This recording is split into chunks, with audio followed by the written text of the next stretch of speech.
ஆமென். ராஜ்யத்தின் ரகசியங்களை மிஸ்டரிஸ், அருமையான காரியங்கள். ஆனால் எல்லாருக்கும் வெளிப்படுத்தப்படவில்லை. சீஷர்களுக்கு உண்மையாய் ஆண்டவரை இயேசுவை விசுவாசிக்கிறவர்களுக்கு மாத்திரம்தான் வெளிப்படுத்தப்பட்டிருக்கிறது. அதனால நம்ம இங்க வந்திருக்கிற நம்ம எல்லாருமே மிகவும் பாக்கியவான்கள். நமக்கு மாத்திரம் இயேசு கிறிஸ்து இந்த காரியங்களை அதிகமாய் வெளிப்படுத்துகிறார். அதை புரிந்து கொள்ள நம்முடைய வாழ்க்கையில அதிக பாக்கியங்கள் வரப்போகிறது, நிச்சயமாய் வரப்போகிறது. இது ஏதோ ஒரு நம்முடைய தலையிலே அறிவை பெறுவதற்காக அல்ல, இருதயத்தில் உணர்ச்சி வசப்படுவதற்காக மாத்திரமல்ல, நம்முடைய ஆவி ஆத்மா சரீரம் முழுவதுமாய் உருமாறும்படியாக, நம்முடைய வாழ்க்கை புதிதாய் மாறும்படியாக, நம்முடைய வாழ்க்கை மூலமாக நம்மை சுற்றி இருக்கிற எல்லா சமுதாயமும் அதிகமாய் பாதிக்கப்பட்டு மாற்றப்படும்படி தாக்கத்தை பெறும்படியாக ஆண்டவர் இந்த காரியங்களை செய்து கொண்டிருக்கிறார். இன்னும் அதிகமாய் செய்ய போகிறார். அதை குறித்து நான் விசுவாசிக்கிறேன். என்னை குறித்தும் இதை கேட்டுக்கொண்டிருக்கிற ஒவ்வொருவருக்காகவும் நான் கர்த்தரை ஸ்தோத்திரிக்கிறேன்.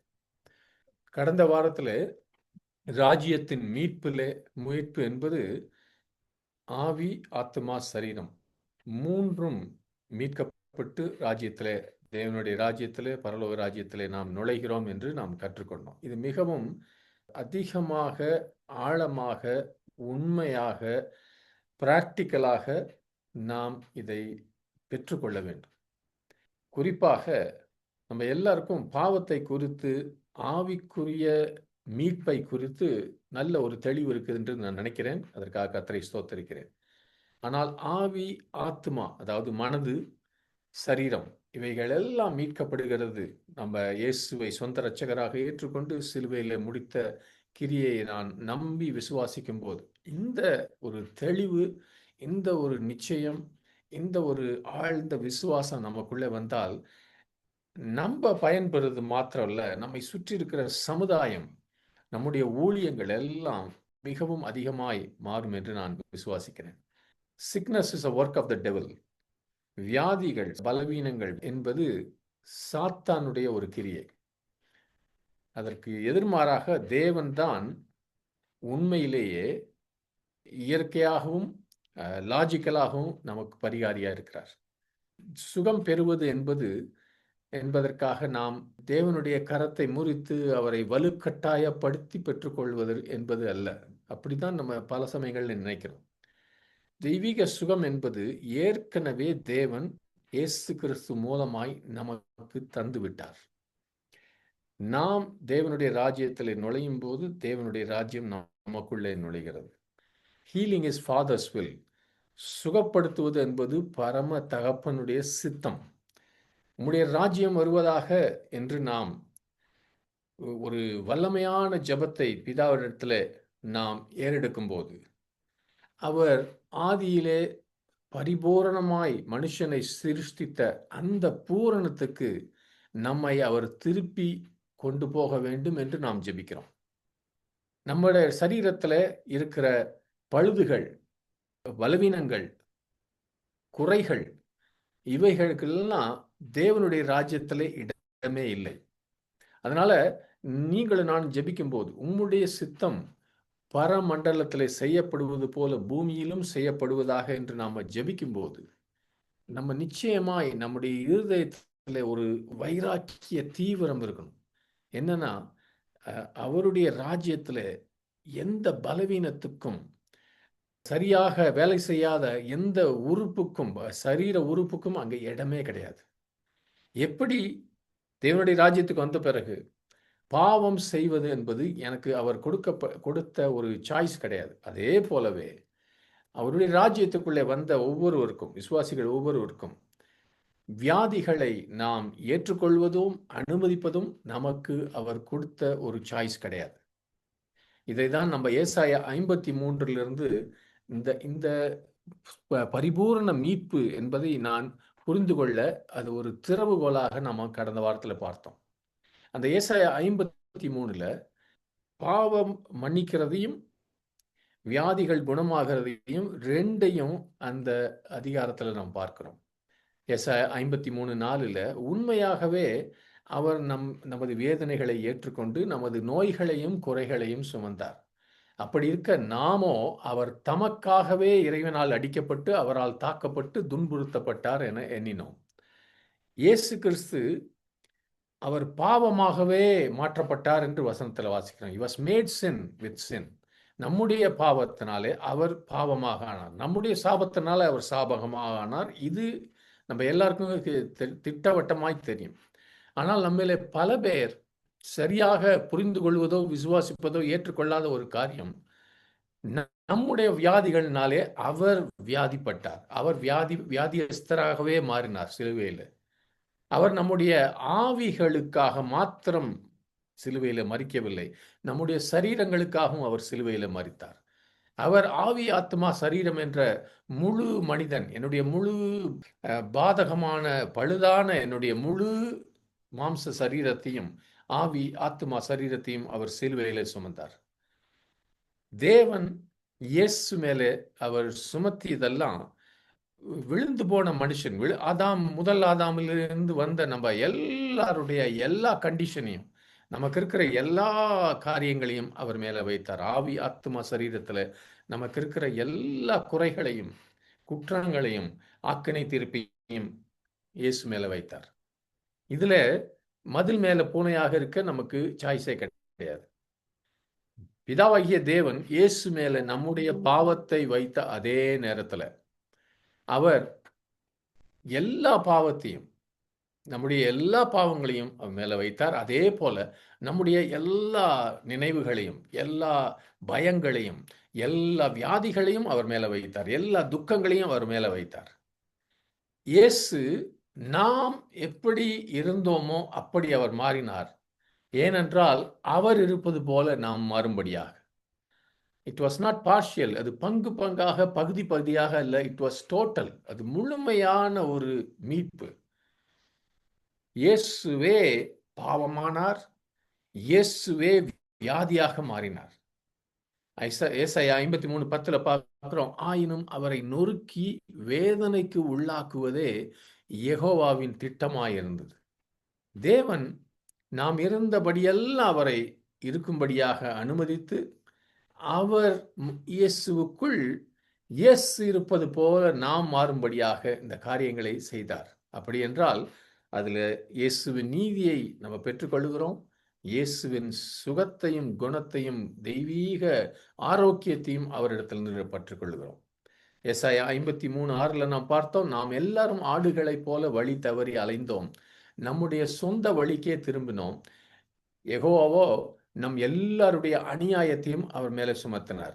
இந்த அநியாயம் என்று இந்த வசனத்தில் சொல்லும்போது எப்படிப்பட்ட அநியாயம் என்று வித்தியாசம் பார்க்கவில்லை, எல்லாருடைய எல்லா அநியாயத்தையும்.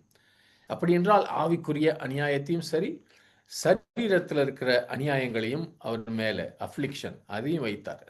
அந்த வைத்தார் என்ற அந்த வார்த்தை, எபிரேய வார்த்தையினுடைய அர்த்தம், அது சட்டமன்றத்தில் இருக்கிற ஒரு கோர்ட்டில் இருக்கிற ஒரு வார்த்தை. அப்படின்னா நம்ம அக்கௌண்ட்டில் இருந்து அவரு அக்கௌண்ட்டுக்கு கொடுத்துட்டார், டிரான்ஸ்ஃபர் பண்ணிட்டார். நம்மகிட்ட இருந்த எல்லா தவறுகளும் எல்லா பழுதுகளும் இயேசுவின் மேலே. நான் எதுக்கு இதை திருப்பி திருப்பி சொல்றேன்னா, இதை நம்ம எந்த அளவுக்கு நம்ம இதை ஆவியில ஏற்றுக்கொள்கிறோமோ, எந்த அளவுக்கு இது ரேமா வார்த்தையாக நமக்கு மாறுகிறதோ, அந்த அளவுக்கு நமக்கு பூரண விடுதலை கிடைக்கும். அது மாத்திரம் இல்லை, மற்றவர்களையும் அதே பூரண விடுதலைக்குள்ளே நம்ம நடத்துவோம். பூரண சுவிசேஷம் என்பது அதான் அர்த்தம். ஃபுல் காஸ்பல் மீன்ஸ் நற்செய்தி நம்முடைய வாழ்க்கையின் எல்லா பகுதிகளுக்கும், ஆத்மா சரீரம் மாத்திரம் இல்லை, பணக்காரியமோ குடும்பத்தில் பிளவோ எல்லா விதமான காரியத்துக்கும் நற்செய்தி வருகிறது. Everything that was wrong with us was transferred to Jesus. Everything that was right with him is now transferred to us. That is called redemption. அவரிடத்துல எதெல்லாம் நன்மையானதோ பூரணமானதோ இருந்ததோ அவையெல்லாம் நமக்கு கொடுக்கப்பட்டது. அதுதான் மீட்பு என்பதனுடைய அர்த்தம். இந்த காரியம் நம்ம எல்லாருடைய இருதயத்திலும் நிச்சயமாக அது அங்கே செட்டில் ஆகட்டும். எந்த சூழ்நிலை வந்தாலும், யார் எதை சொன்னாலும், இந்த அஸ்திபாரமான சத்தியம் மாறக்கூடாது. Healing is in the atonement. அவருடைய பலியில தெய்வீக சுகமும் அடங்கியிருக்கிறது. அது ஒரு போனஸ். அதாவது அவர் செய்ததுக்கு மேல இருக்கிறதல்ல. அவருடைய இரத்தம் நமக்காக வாங்கிய ஒரு உரிமை. இயேசு கிறிஸ்துவின் முடித்த கிரியையில நாம் எதிர்பார்க்கிற ஒரு கனி அது. எந்த சிலுவை பாவத்தின் வல்லமையை உடைத்ததோ, அதே சிலுவை வியாதியின் கட்டுகளையும் உடைத்தது.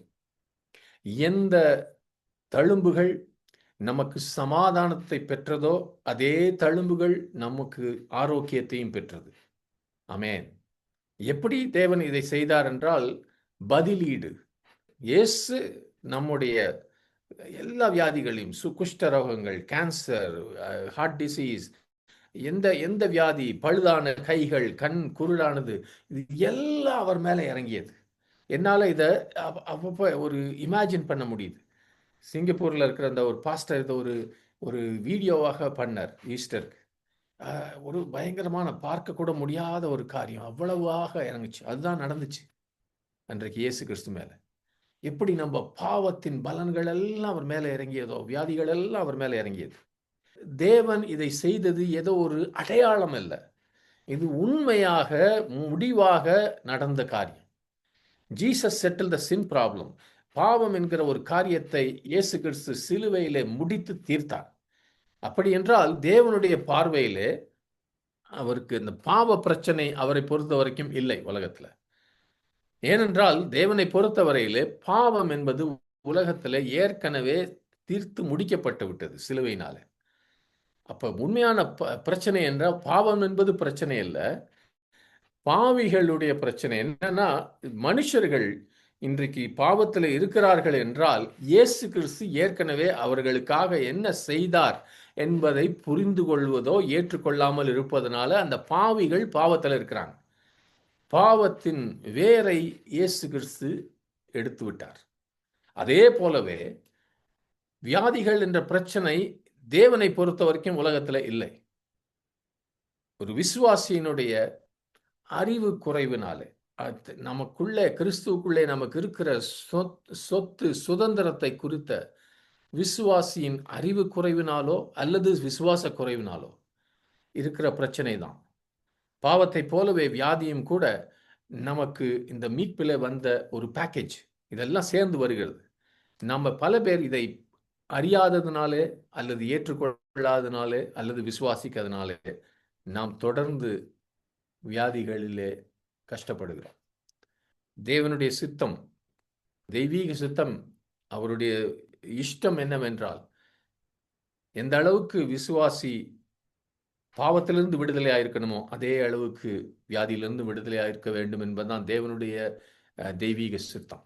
தேவனுடைய சிந்தனையில இந்த ரெண்டுக்கும் வித்தியாசம் இல்லை. ஏனென்றால் எந்த ஆதாம் பாவத்தினாலே, எந்த ஆதாமுடைய கீழ்ப்படியாமையினாலே பாவமும் சாபமும் வியாதியும் மரணமும் வந்ததோ, எல்லாம் அது ஒரே காரியத்தினால்தான் வந்தது. அதே போலவே ஒரே ரத்தம், இயேசுவின் ரத்தம், நம்முடைய பாவத்தை கழுவுகிற அதே ரத்தம் வியாதியின் வேரை எடுத்து போடுகிறது, எடுத்து போட்டு விட்டது. அதனால இந்த அளவுக்கு நம்ம பாவம், நம்ம கடந்த காலத்தின் பாவங்களை குறித்து நம்ம அந்த பயத்திலையும் அந்த கண்டனத்திலையும் இருக்கக்கூடாதுன்னு நமக்கு தெரியும்.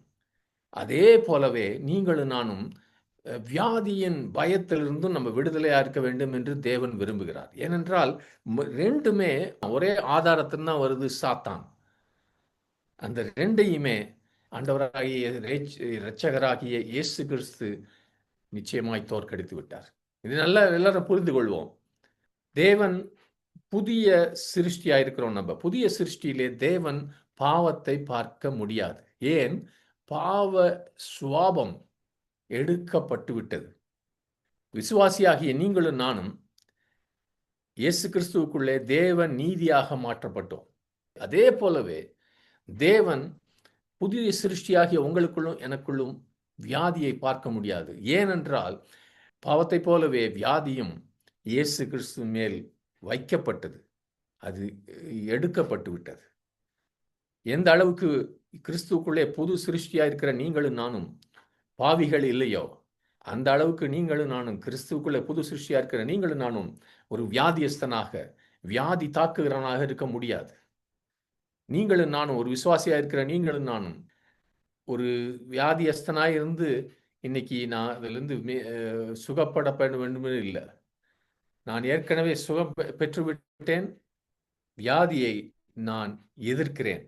வியாதியை நான் ரெசிஸ்ட் பண்றேன், எதிர்த்து நிற்கிறேன். அப்படிப்பட்ட ஒரு மாற்றம் நமக்குள்ள வர வேண்டும். யாக்கோபு 5:14 ஒரு கேள்வியோடு அவர் கேட்கிறார். Is anyone among you sick? உங்களில் யாராவது நோயுற்று இருக்கிறீர்களா? இந்த கேள்வியே என்னன்னா, விசுவாசிகள் மத்தியில யாராவது இப்படி இருக்கீங்களா அப்படின்னா, இது ரொம்ப ரெகுலரா இருக்கக்கூடாது. ஒரு சில பேருக்கு இருக்கலாம். யாக்கோபு இந்த இந்த வியாதி என்பது தேவனுடைய பிள்ளைகள் மத்தியில எல்லாருக்கும் நார்மல்னு சொல்லல அவர். அது நார்மலுக்கு விதிவிலக்காக இருக்கிறது என்று அவர் சொல்லுகிறார்.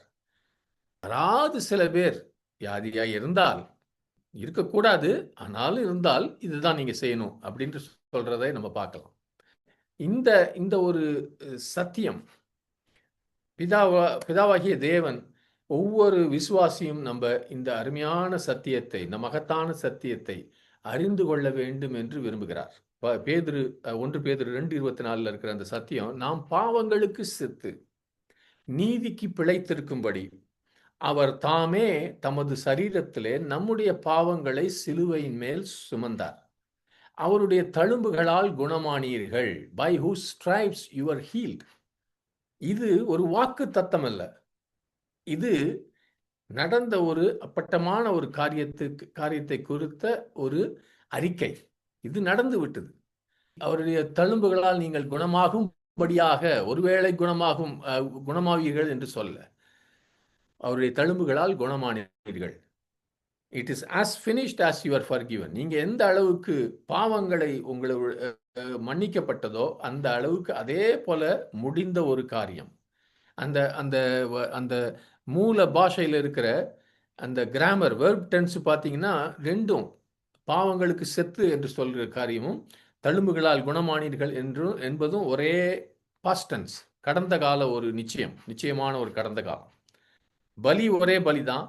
முடிவும் இந்த 2 காரியத்திலும் பாவங்களுக்கு செத்துட்டோம், தழும்புகளால் குணமானீர்கள், ரெண்டும் ஒரே ரிசல்ட் தான் வந்துச்சு. இயேசு கிறிஸ்து நம்முடைய பாவங்களையும் வியாதிகளையும் சுமந்து விட்டார் என்றால், பாவமும் வியாதியும் இனிமேல் நம் மேலே ஆளுகை செய்வதில்லை.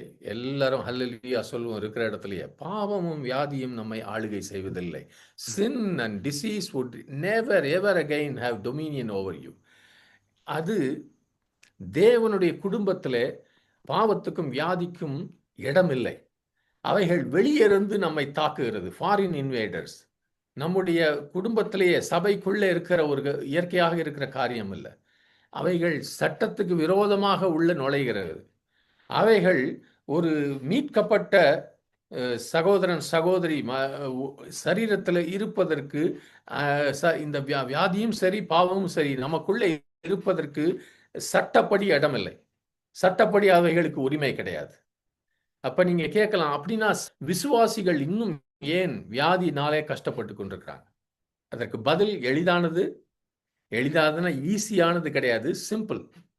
இது ஏன்னா நமக்கு இதை குறித்திருக்கிற தெளிவு, அறிவின் தெளிவு ரொம்ப குறைச்சலா இருக்கு. இந்த சுகம் நமக்கு கொடுக்கப்படவில்லை என்பதால அல்ல, நமக்கு இருக்கிற உரிமைகளை, விசுவாசிக்கு இருக்கிற உரிமைகளை குறித்து நாம் அறியாமையிலே இருக்கிறோம். அல்லது நமக்கு இயேசு கிறிஸ்து எதை செய்தார் என்பதை மறந்து விட்டிருக்கிறோம். அல்லது நாம் அதை எப்பயுமே இன்னும் கூட சரியாக முழுமையாக புரிந்து கொள்ளவில்லை. ஆமென். தேவன் நம்முடைய வியாதிகளை கிறிஸ்து மேல வைத்ததுனால அந்த வியாதி என்கிற பிரச்சனையே மீட்பின் காரியத்திலிருந்து மீட்பில் முழுமையாக்கி விட்டார். விலை கிரயம் செலுத்தப்பட்டு விட்டது. நம்ம போய் மருந்து வாங்குறோம், டெஸ்ட் பண்றோம், டாக்டருக்கு எவ்வளோ காசு கொடுக்குறோம். ஆனால் இந்த விலையெல்லாம் ஏற்கனவே ஆண்டவர் கொடுத்துட்டார். சிலுவையிலே நமக்காக கொடுத்து விட்டார். தேவனுடைய கோபாக்கினை அவர் மேலே செலுத்தப்பட்டது. நாம் அதை நம்முடைய சரீரத்திலே பெற்றுக்கொள்ள தேவையில்லை.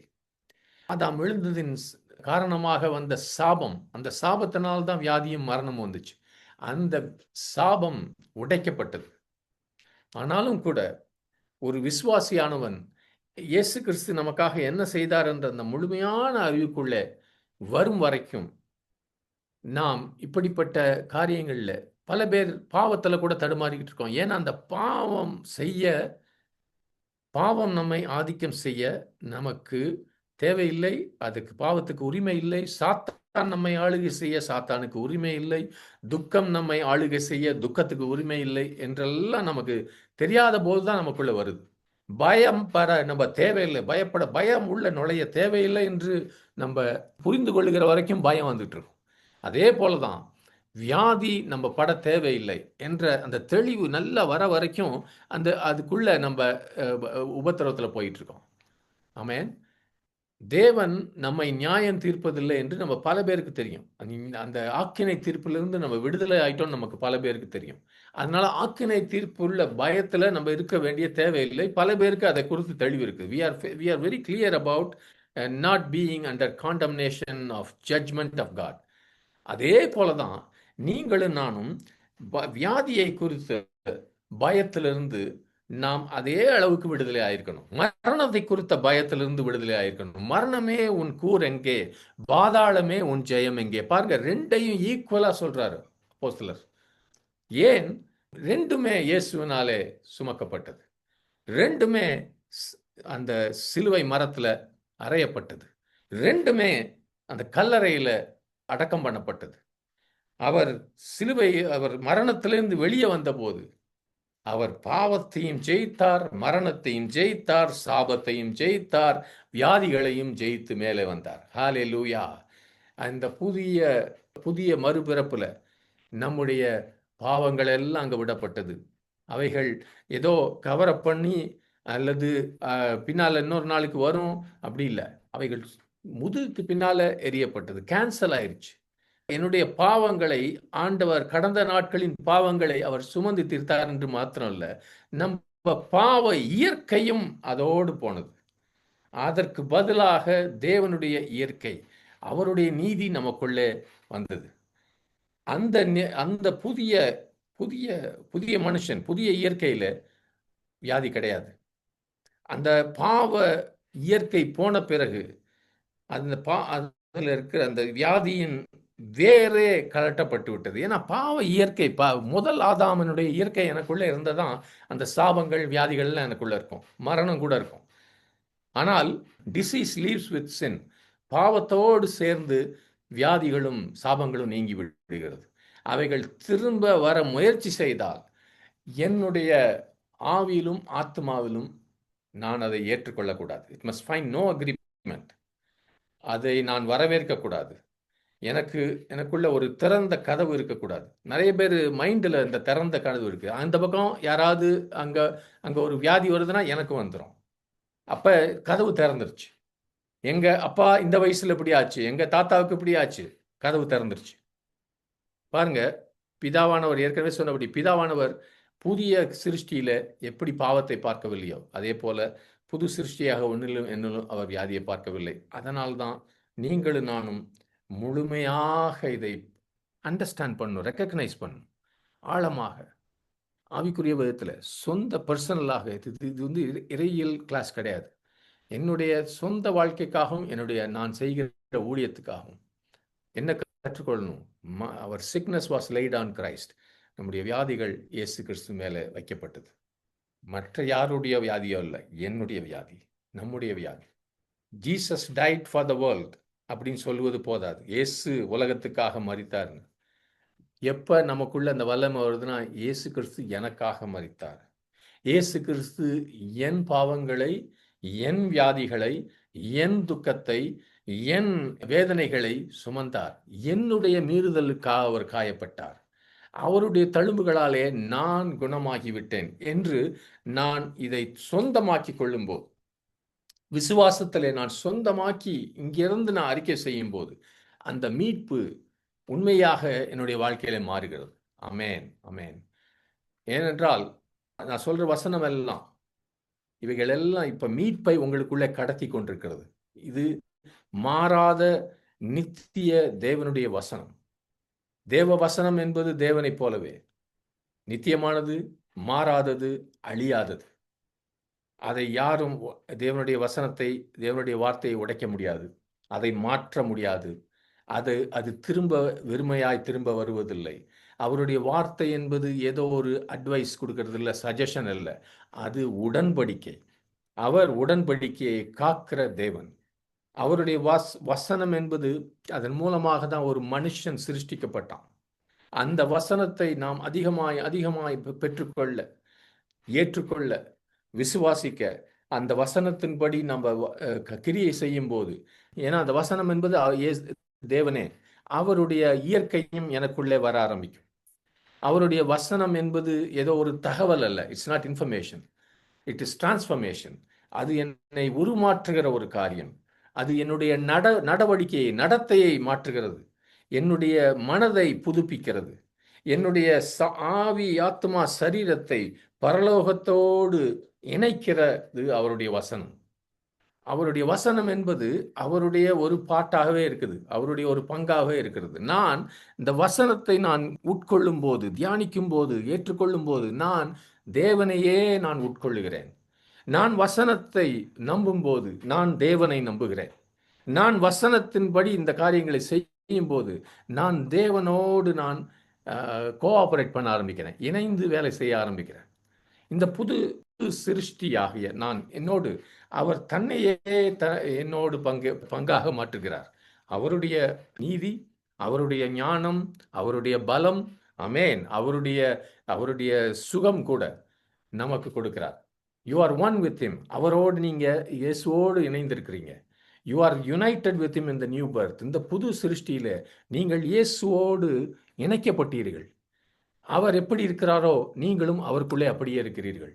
அவருடைய பலன் உங்களுடைய பலன், அவருடைய சிந்தை உங்களுடைய சிந்தை, அவருடைய சமாதானம் உங்களுடைய சமாதானம், அவருடைய சுகம், அவருடைய ஆரோக்கியம் உங்களுடைய ஆரோக்கியம். அவரால் என்ன செய்ய முடியும் அதெல்லாம் உங்களுக்கும் செய்ய முடியும். His ability is your ability. அப்படி என்றால் சகோதரனே, நீங்க கேட்கலாம், நான் என்ன செய்யணும்? முதலாவது 3 காரியத்தை சொல்ல போறேன், நல்லா ஞாபகம் வச்சுங்க. இந்த காரியத்தை நம்ம செய்யணும். Never again say I M week. நான் பலவீனன் என்று இனிமேல் சொல்லாத. சங்கீதம் 27:1 சொல்லுவது போல, the Lord is the strength of my life. என் தேவன் என் ஜீவனின் பலனானவர், யாருக்கு அஞ்சுவேன்? Never say I am sick. நான் வியாதிப்பட்டிருக்கிறேன்னு சொல்லாது.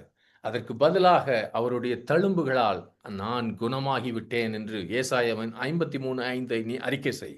நீ வசனத்தை அறிக்கை செய்யும் போது வசனத்தின் வல்லமை, வசனத்தில் இருக்கிற ஆண்டவரே உனக்குள்ளே கிரியை செய்வார், உன்னை சுற்றி இருக்கிற இடத்துல கிரியை செய்வார். ரெண்டாவதாக, நெவர் மேக்னிஃபை டிசீஸ். உன் வியாதியை அதிகமாக நீ பெரிதுபடுத்தாத.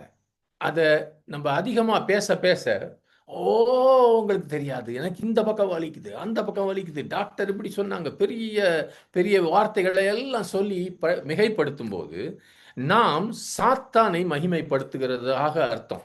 உண்மையான ஒரு காரியம், அந்த உனக்கு வந்திருக்கிற அந்த வியாதியை, அந்த பலவீனத்தை இயேசு கிறிஸ்து மேல தேவன் ஏற்கனவே வைத்து விட்டார் என்பதை மறந்துவிட்டு அப்படி பேசுவதற்கு பதிலாக நீ அந்த வியாதியை பற்றி அதிகமாய் பேசுவதை விட்டுவிட்டு, தேவன் அந்த எவ்வளவு மகத்தான வலியில, வேதனையில் இருந்தாலும் அதையெல்லாம் இயேசு மேல வைத்து விட்டார் என்பதை குறித்து நீ பேசவும் சிந்திக்கவும் ஆரம்பி. மூன்றாவதாக, வசனம் சொல்லுகிறது நீ ஏற்கனவே குணமாகிவிட்டாய் என்று. அதற்கு ஏற்றபடி நீ கிரியை செய்ய ஆரம்பி. அதற்கு ஏற்றபடி நீ பேச ஆரம்பி. அதற்கு ஏற்றபடி நீ வாழ்க்கை நடத்த ஆரம்பி. அவருடைய வசனம் என்பது முழுமையானது, முடிவானது. அதற்கு ஏற்றபடி நீ கிரியை செய்யும் போது, நீ அந்த வசனத்தை உனக்கு கொடுத்த, அந்த சுகத்தை வசனத்தின் மூலமாய் கொடுத்த, சிலுவையின் மூலமாய் கொடுத்த தேவனை நீ மகிமைப்படுத்துகிறாய். ஹalleluya, ஹalleluya, ஆமென். ஒரு சின்ன ஒரு காரியத்தை சொல்றேன். இது ஒரு சின்ன காரியம். நான் ஸ்மித் விகில்ஸ்வர்த்னு ஒரு அருமையான ஊழியக்காரர். அவர் தன்னுடைய 70 வயசுலேயே நினைக்கிறேன், பல பேரை ஆண்டவருக்குள்ளே எழுப்பியிருந்தார்.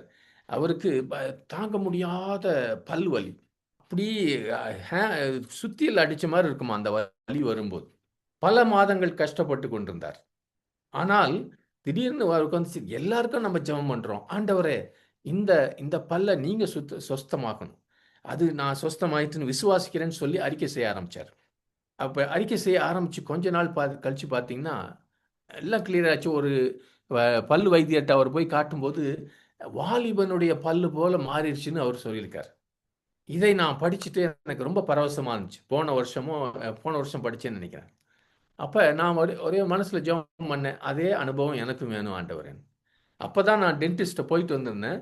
நெறைய பிரச்சனை இருக்குன்னு சொல்லியிருந்தாங்க. First time. போன வாரம், அதுக்கு முந்தின வாரமும் திரும்பி டென்டிஸ்ட்ட போயிருந்தேன். பல்லு வலிக்கிற மாரி இருந்துச்சு. அவங்க ஃபுல்லா எக்ஸ்ரே எடுத்து பார்த்துட்டு, "ஒரு பிரச்சனை கிடையாது. எதுவுமே இல்ல" அப்டின்னாங்க. நான் உடனே அப்பதான் எனக்கு ஆண்டவர் நினைப்பு ஊட்டினார். ஸ்மித் விகில்ஸ்வொர்த்துக்கு நடந்தத நீ நினைச்சல்ல, அதே தான் நான் உனக்கு செய்றேன். ஹல்லேலூயா! நாம் அப்படி பழகிக் கொள்ள வேண்டும். ஆண்டவர் நம்மை குணமாக்கி விட்டார் என்ற ஒரு ஒரு ஒரு காரியத்துல நம்ம வளர ஆரம்பிக்கணும். மத்தேயு 5வது அதிகாரத்துக்கு திருப்புவோம். கடந்த நாட்கள்ல இந்த பாக்கியவான் ராஜ்யத்திலே எப்படி பாக்கியவானா இருக்கிறது என்பதை பார்க்க ஆரம்பிச்சோம். இந்த மலை பிரசங்கம் உலகத்துல செய்யப்பட்ட எல்லா பிரசங்கங்களிலும் மிகவும் உன்னதமான ஒரு பிரசங்கம் அதுதான். அதுக்கு மேல எதுவுமே கிடையாது. ஆனால் அந்த மலை பிரசங்கத்தையும், தேவனுடைய ராஜ்யத்தையும் நான் ஏன் இணைக்கிறேன்? ஏனென்றால், அவர் போதிக்க ஆரம்பிச்சதிலிருந்து அப்படியே ஓடுறது அது. ஏனென்றால் பார்த்தீங்கன்னா, அதுக்கு முந்தின அதிகாரத்துல வேதம் சொல்லுது, அது முதல் மத்தேயு 4:17 அது முதல் இயேசு மனம் திரும்புங்கள், பரலோக ராஜ்யம் சமீபித்திருக்கிறது என்று பிரசங்கிக்கத் தொடங்கினார். நீங்க கொஞ்சம் பைபிள் படிக்கும்போது, இதையெல்லாம் இந்த சின்ன வார்த்தைகளை நீங்க நல்லா புடிச்சுக்கணும். அவர் பிரசங்கிக்கத் தொடங்கினார் என்று அந்த மத்தேயு 4:17 இருக்குது. அதுக்கப்புறம் படிச்சு பார்த்தீங்கன்னா, அங்க ஒண்ணும் பிரசங்கம் இல்ல. என்ன அர்த்தம்? அதுக்கப்புறம் அவர் செஞ்சதெல்லாம் அததான். That is what we should understand. இயேசு கிறிஸ்து பிரசங்கித்ததெல்லாம் பரலோக ராஜ்யத்தை குறித்து. 2வது திரும்ப திரும்ப பரலோக ராஜ்யம் சமீபித்திருக்கிறது 100 தடவ அவர் சொல்லல. நோ. அவருடைய பிரசங்கங்கள் எல்லாம், அவருடைய போதனைகள் எல்லாம் எப்படி இந்த ராஜ்யத்துக்குள்ளே நுழைவது? அந்த ராஜ்யம் இருப்பதற்கு அத்தாட்சி என்ன? அந்த ராஜ்யம் எனக்குள்ளே வரும்போது, அல்லது நான் அந்த ராஜ்யத்துக்குள்ளே வரும்போது, எனக்கு என்ன ஆகிறது? என்னை சுற்றி இருக்கிறவர்களுக்கு என்ன ஆகிறது? அந்த ராஜாவுக்கு கீழே வாழ்வதென்றால் என்ன? அந்த ராஜ்யத்திலே வாழ்வதும், உலகத்தில ராஜ்யத்தில வாழ்வதற்கும் வித்தியாசம் என்ன? இப்படிப்பட்ட காரியங்களை தான் முழுதுமாய் இயேசு கிறிஸ்து சுவிசேஷத்தில பிரசங்கித்தார். அவர் அந்த மலை அண்டையிலே உட்கார்ந்து ஆயிரக்கணக்கான ஜனங்களுக்கு அவர் போதிக்க ஆரம்பித்தார். உட்கார்ந்து போதிக்க ஆரம்பித்தார்ன்னு இருக்குது. இப்படிதான் ஆரம்பிச்சார். மத்தேயு 5:3 God blesses those who are poor and realize their need for him, for the kingdom of heaven is theirs. ஏழைகளாக இருந்து தங்களின் தேவைகளை உணர்ந்து கொள்பவர்களை தேவன் ஆசீர்வதிக்கிறார். ஏனெனில் பரலோக ராஜ்யம் அவர்களுடையது. இதை ஒரு 2 வாரத்துக்கு முன்னாடி கூட கொஞ்சம் யோசிச்சோம்.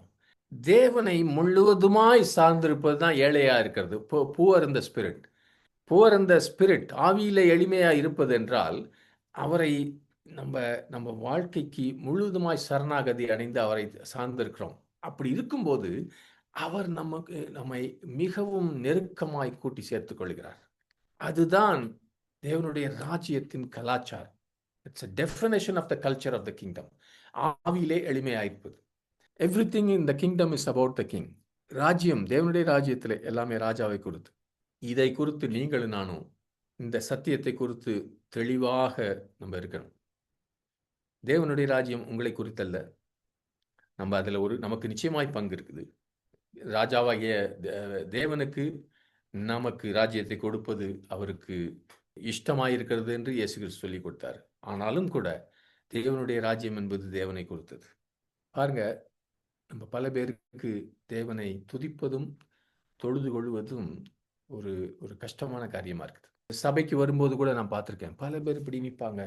ரொம்ப ஏதோ இந்த விளக்கெண்ணெய் குடிச்ச மாதிரி ஏதோ உள்ளுக்குள்ள போட்டுக்கிட்டு தொண்டையிலேருந்து ஒரு சத்தம் வராது, கையை தூக்க முடியாது, பாட முடியாது, ஜெபிக்க முடியாது. அப்படி இருக்கவங்க தேவனுடைய ராஜ்யத்துல, பரலோக ராஜ்யத்துல ரொம்ப கம்ஃபர்டபுளா இருக்க முடியாது. ஏன்னா அங்க இருக்கிறவங்கலாம் குதிப்பான், துதிப்பான், அதே தான் செஞ்சுக்கிட்டு இருக்கணும். Day in and day out you will be praising and worshipping you. There's nothing else. யாரெல்லாம் சபைக்கோ, பைபிள் ஸ்டடிக்கோ, பைபிளை திறக்கும்போது, ஜெபிக்கும்போது, எல்லா நேரத்திலையும் நம்மை பற்றியே நம்முடைய பெருமைகளை, நம்முடைய காரியங்களை குறித்து மற்றவங்க மற்றவங்க நம்ம பற்றி என்ன நினைக்கிறாங்கன்னு ரொம்ப அப்படியே சென்சிட்டிவாக இருக்கிறாங்க. தேவனை குறித்து அவங்க என்ன நினைக்கிறாங்கன்னு யோசிக்காம நம்ம குறித்து என்ன யோசிக்கிறாங்க. இப்படியே யோசிச்சுட்டு இருக்கவங்களுக்கு தேவனுடைய ராஜ்யத்தில் வசதியாக இருக்க முடியாது. ஏனென்றால் தேவனுடைய ராஜ்யத்தில் தேவன் தான் ராஜா, நீங்கள் இல்லை, நானும் இல்லை. அதனால் தயவுசெய்து சகோதரனே, சகோதரியே, உங்களுடைய ஜெப வாழ்க்கையை குறித்தும் துதியின் வாழ்க்கையை குறித்தும் கொஞ்சம் யோசிச்சு பாருங்க. அப்போ உங்களுக்கு தெரியும் ராஜ்யம் உங்களுடையதா இல்லையா என்பதை நல்லா புரிந்து கொள்வீங்க. ஏனென்றால் எந்த அளவுக்கு தேவனுடைய ராஜ்யத்தில் நமக்கு பாக்கியங்கள் வருகிறதோ, புண்ணியங்கள் வருகிறதோ, சந்தோஷங்கள் வருகிறதோ, அதெல்லாம் தேவனுடைய ராஜ்யத்தின் வாழ்க்கையில் வருகிறது. நிச்சயமாக ஆசீர்வாதங்கள் வருகிறது. அந்த அளவுக்கு அது இந்த உலகத்தின் வழியிலிருந்தும் சாத்தானுடைய கலாச்சாரத்திலிருந்தும் இந்த மாம்சத்தினுடைய வழி கலாச்சாரத்திலிருந்தும் பிரித்தும் எடுக்கணும். தேவனுடைய ராஜ்யத்தில் போயிட்டு ஏதோ லாட்ரி சீட் அடித்த மாதிரி எனக்கு சாப்பாடு, எனக்கு நல்ல ப்ரமோஷன் அது அப்படின்னு வந்துட்டு உலகத்தின்படி நடக்கிறது என்றால் அது தேவனுடைய ராஜ்யம் அல்ல. மாம்சம் எப்பொழுதும் நம்மை அதிகமாய் யாராவது சொல்லிட்டா குழுன்னு ஆயிடுது. இன்னைக்கு உங்களை குறித்து ஒருத்தர் கொஞ்சம் கொஞ்சம் நல்லா பேசிட்டாங்கன்னா நல்ல ஒரு அன்னைக்கு பூரா ஒரு அப்படியே விசில் அடிச்சுட்டு போயிட்டு இருக்கீங்க அப்படின்னா அங்கே மாம்சம் ரொம்ப நம்ம யாராவது பாராட்டுவாங்களான்னு ஏங்கிக்கிட்டு இருக்குன்னு அர்த்தம்.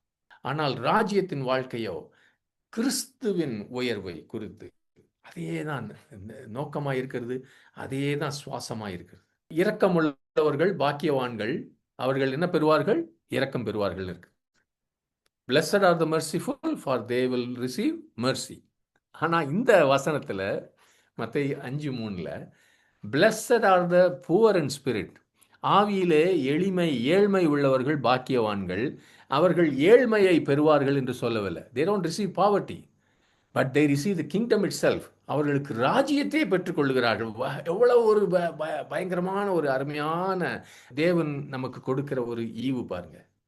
நம்மை எளிமையாக்கும் போது அவருடைய ராஜ்யம் எனக்குள்ளே வருகிறது. ஹல்லேலூயா. நான் இதை சொல்லும்போது என்னை குறித்து நான் எந்த அளவுக்கு இந்த ராஜ்யத்தின் கலாச்சாரத்திலிருந்து தூரத்தில் இருக்கிறேன் என்பதை நான் புரிந்து கொள்கிறேன். தேவனுடைய ராஜ்யத்தின் ஆசீர்வாதங்களை நாடுவது ஒன்று, ஆனால் அந்த தேவனுடைய ராஜ்யத்தின் கலாச்சாரத்தை நாடி அதை ஏற்றுக்கொள்வது என்பது இன்னொரு வித்தியாசமான காரியம். இது தேவனுடைய ராஜ்யத்தின் கலாச்சாரம் எளிமையாயிருப்பது. இந்த பாக்கியவான்கள் என்ற சொல்லுகிற காரியத்தில் கர்த்தராகிய இயேசு கிறிஸ்து இந்த ரெண்டையும் அதிகமாக இணைக்கிறார். அவருடைய ராஜ்யத்தின் ஆசீர்வாதங்களையும் அவருடைய ராஜ்யத்தின் கலாச்சாரத்தையும். அதனால் தயவு செய்து என்னைய பரிசுத்த ஆவியானவர் இந்த இந்த மலை பிரசங்கத்தை 6 வாரம் தியானிக்க எனக்கு இந்த பிப்ரவரியிலேருந்து ஒரு 6 வாரம் என்னை ஒரு பயணத்தில் அழைத்து சென்றார். நான் உங்களையும் கூட அப்படிப்பட்ட பயணத்தில் நான் வரவேற்கிறேன். மெதுவாக அதை யோசித்து முழங்காலில் இருந்து ஆவியானவர் எனக்கு சொல்லித்தாரு. எனக்கு எவ்வளோ தெரியுமா டச்சிங்காக இருந்துச்சு. இப்போ பரிசுத்த ஆவியானவர் சகல உலகத்தையும் சிருஷ்டித்தவர். அவர் நான் ஒரு ஸ்டூடெண்ட், நான் ஒரு ஆள். எனக்கு அவர் டைம் எடுத்து இதை டீச் பண்ணார். ஒரு ஆளுக்கு இது எனக்கு மாத்திரம்தான். நிறைய காரியம் சிலதை தான் நான் உங்களோட பங்கு எடுத்துக்கொள்கிறேன். ஆனால் நிறைய அவர் சொல்லிக் கொடுத்தது எனக்கும் சொல்லிக் கொடுத்தார். எனக்கு பர்சனலாக சொல்லிக் கொடுத்தார். அது மிகவும் விலையேறப்பெற்ற மிகவும் பர்சனலான ஒரு டீச்சிங். அது பாருங்கள், நம்ம போதிக்கும் போது ஒரு 4 பேர் தான் இருக்காங்கன்னா ஒரு மனசு நொந்து போகுது. 40 பேர் இருந்தால் ஒருவேளை இதாக இருக்கும். ஒரு ஆயிரக்கணக்கானவர்களுக்கு போதிச்சவங்கள்ட்ட ஒரு 2 பேர் நின்னா நமக்கு இருக்கலாம். ஆனால் பரிசுத்த ஆவியானவர் ஒரு மனுஷனுக்கு கூட எப்படி இயேசு கிறிஸ்து சமாரிய ஸ்திரீகிட்ட போதிச்சாரோ அந்த அளவுக்கு ஒரு கேரோட போதிச்சார். ஆமென். அடுத்தது நம்ம இந்த 2வது பாக்கியத்துக்கு மத்தேயு 5:4 துயரப்படுகிறவர்கள் பாக்கியவான்கள், அவர்கள் ஆறுதல் அடைவார்கள். அப்போ பல பேர் இதை ஒரு சாதாரணமாக நினைக்கிறோம். ஆனால் எந்த விதமான துயரம்னு முன்னாடி பின்னால் இருக்கிற வசனத்தெல்லாம் சேர்த்து பார்க்கும்போது ஆம்பிளிஃபைட் பைபிள் எப்படி இருக்கு? தங்கள் பாவங்களுக்காக துக்கப்பட்டு மனம் திரும்புகிறவர்கள் பாக்கியவான்கள், இறைவனின் அருளால் மன்னிக்கப்பட்டு புத்துணர்ச்சி பெற்றவர்கள், ஏனெனில் பாவத்தின் சுமை நீக்கப்படும் போது அவர்கள் ஆறுதல் அடைவார்கள். அதை தான் அங்கே சுருக்கமாக சொல்லியிருக்கார். உங்களுக்கு இன்னொரு பைபிள் மெசேஜ் என்ற பைபிளில் எப்படி இருக்கு? உங்களுக்கு மிகவும் பிரியமானதை இழந்து விட்டதாக நீங்கள் உணரும்போது, நீங்கள் ஆசீர்வதிக்கப்பட்டவர் ஆகிறீர்கள். அப்போதுதான் உங்களுக்கு மிகவும் பிரியமானவரால் நீங்கள் அரவணைக்கப்பட முடியும்.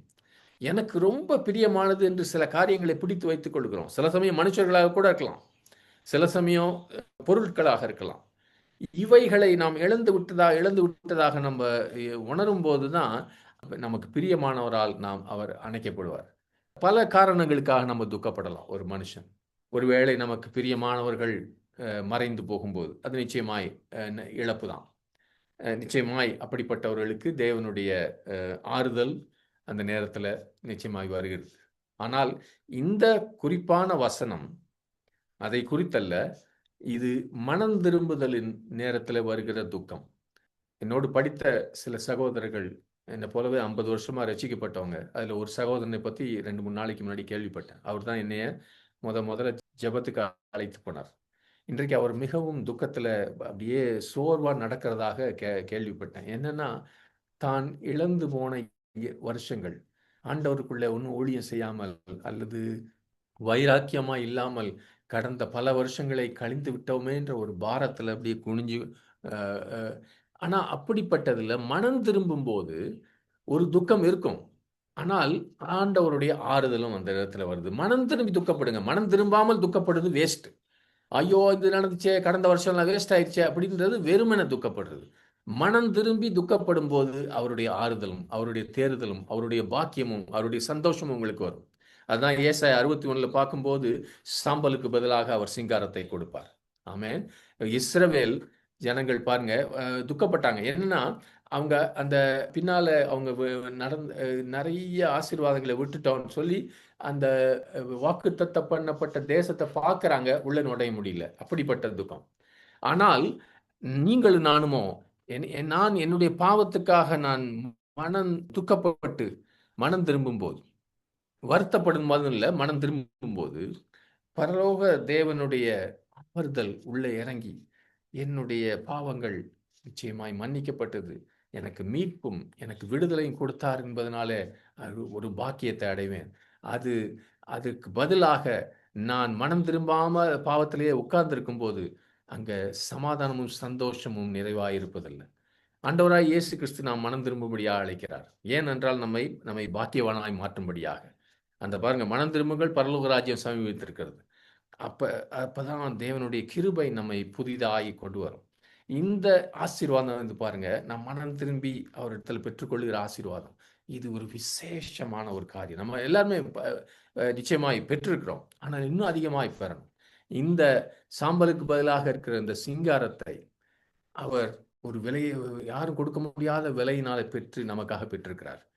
அதை பெற்ற அதே கர்த்தர் உங்களுக்காகவும் எனக்காகவும் சிங்காரத்தை உடுத்த, அவருடைய நீதி என்கிற சிங்காரத்தை உடுத்த தயாராக இருக்கிறார். இதை விட்டுறோம், நிறைய தடவை நம்ம விட்டுறோம். அவர் நமக்கு அழகாக சிங்காரத்தை வைத்திருக்கிறார், பியூட்டியை வைத்திருக்கிறார். அந்த இனிமே மனம் திரும்பின எல்லாருமே அந்த பியூட்டியை பார்க்க ஆரம்பிங்க. நிச்சயமாய் நீங்கள் பாக்கியவான்கள், நான் பாக்கியவான். நாம் மனம் திரும்புதலிலே நாம் துக்கப்படும் போது. ஆமென்.